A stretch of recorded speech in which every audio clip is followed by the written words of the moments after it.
Today, we're answering questions about climate change. Some burning questions.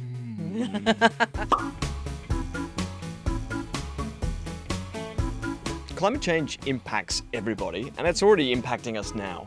For us to think that this is a problem for the future is a misnomer. And I think if you have some empathy for your fellow human all around the world where these impacts are being felt and for future generations, the impetus falls on us now to not only understand these issues, but to talk about them. I get this question a lot. And it constantly surprises me that we still get this question because it assumes that there is some sort of an international cabal of evildoers who are plotting world domination by trying to convince us that the world is getting hotter. It's a bit far-fetched. Temperatures are rising, global warming is happening, and that is why it is not a hoax. We're witnessing firsthand too, right? We talk about the rain a lot, we talk about rising sea levels a lot, we talk about the effect that rising temperatures are having on food, access to clean water, on health. So, the science backs up what we're already seeing. Commercial aviation is contributing to climate change, global warming, the emissions that come out of aircraft. Think how many planes are in the sky all the time.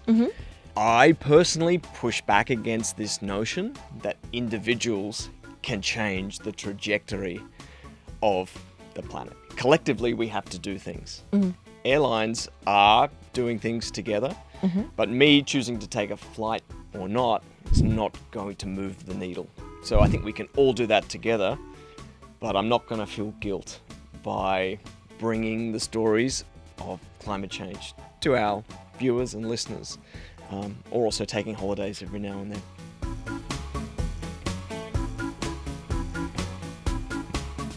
To an extent, yes, I do, the usual stuff. I recycle, I try and limit my single-use plastics, but I also canvas for toys for my offspring, like Lego blocks, Mega Blocks, plastic toys, so that we're not buying new ones all the time, because I have this idea of landfills filled with like plastic toy blocks.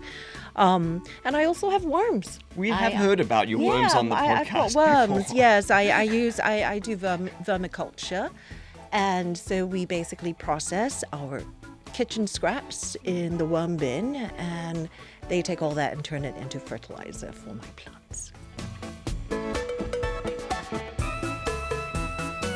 It's not boring. It's riveting. We really try to make climate conversations fun and accessible and informative. We're talking about issues that we think will impact your lives, things that you can do to change your behaviors, to understand the world around us even more.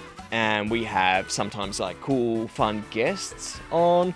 Our colleagues often coming and telling us about the really interesting stories they're doing all around the region, all around the world. Right. And we have a super fun quiz. But also we're polar opposite. So Jack is your eternal optimist. He believes strongly that the solutions today could really solve tomorrow's problems.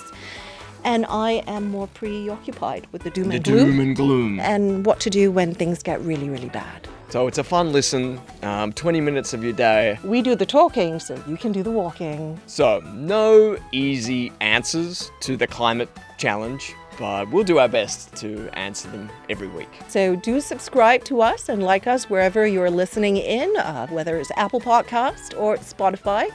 And do leave comments too and questions for us, and we will try to answer them as much as we can. Just send them to cnapodcasts@mediacorp.com.sg.